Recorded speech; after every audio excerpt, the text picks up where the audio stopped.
لو احنا هنقول هو مش هيفهم التربيه الجنسيه او النفسيه اللي انا هعملها، يبقى حضرتك بتتكلم عن التوعيه وليس التربيه، لان التوعيه انا محتاج حد قدامي فاهم هقول له معلومات. التوعيه الجنسيه سهله، ممكن نعملها كلنا.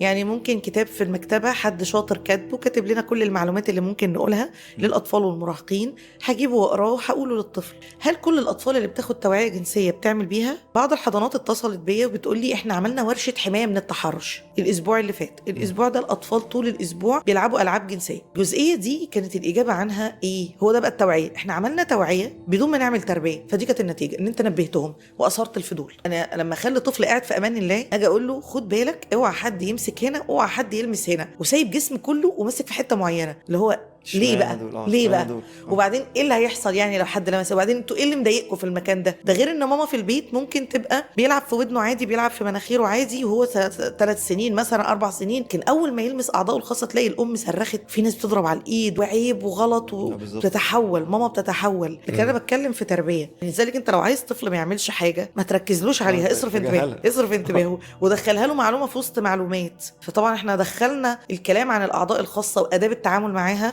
في وسط حدوته كبيره اسمها حدوته جسمنا الجميل. فاتكلمني عن من اول شعر راسه لحد صوابع رجليه، وفي النص حط الاعضاء الخاصه، دي اسمها تربيه.